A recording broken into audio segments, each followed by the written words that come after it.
Welcome to BGN Telugu updates. గాజాపై Israel దాడులు కొనసాగుతున్న వేళ ఆ దేశ ప్రధానమంత్రి బెంజమిన్ నెతన్యాహు సంచలన ప్రకటన చేశారు. గాజాతో జరుగుతున్న పోరులో తాము విజయం సాధించడానికి అడుగు దూరంలో ఉన్నామని చెప్పుకొచ్చారు. ఇదే సమయంలో హమాస్ వద్ద ఉన్న బందీలను విడిచిపెట్టే వరకు సంధి ప్రసక్తే ఉండదని తేల్చి చెప్పారు. కాగా గాజాలో ఇజ్రాయెల్ యుద్ధం మొదలై 6 నెలలు పూర్తయిన నేపథ్యంలో ప్రధాని నెతన్యాహు నేతృత్వంలో కేబినెట్ సమావేశం జరిగింది. ఈ సందర్భంగా నెతన్యాహు గాజాతో యుద్ధంలో విజయానికి అడుగు దూరంలోనే ఉన్నామన్నారు. ఇప్పటివరకు తాము చెల్లించిన మూల్యం ఎంతో బాధాకరమైంది, విచారకరమైనదని అన్నారు.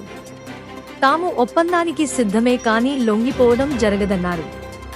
అంతర్జాతీయంగా తమపై వస్తోన్న ఒత్తిడిని తమపై కాకుండా హమాస్ వైపు మళ్లించాలన్నారు. తద్వారా బందీలు త్వరగా విడుదలయ్యే అవకాశం ఉంటుందన్నారు. తమపై ఎవరు దాడి చేసినా, చేయాలని ప్రయత్నించినా వారిపై ప్రతిదాడులు తప్పవన్నారు. ప్రస్తుతం ఇదే కొనసాగుతోందని, అన్ని వేళలా ఇదే సూత్రాన్ని ఆచరణలో పెడతామని అన్నారు. హమాస్ నిర్మూలనే లక్ష్యంగా గాజాపై ఇజ్రాయెల్ దాడులు కొనసాగుతున్నాయి. ప్రస్తుతం ఇజ్రాయెల్ హమాస్ వరకు పరిమితమైన ఈ యుద్ధం ఇరాన్ జోక్యంతో మొత్తం పశ్చిమాసియాకు విస్తరించే ప్రమాదం ఉందని అంతర్జాతీయంగా ఆందోళన వ్యక్తమవుతోంది.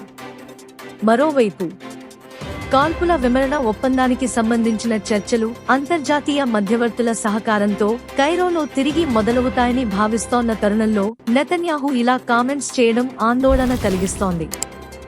Stay tune for more updates, like, share and subscribe.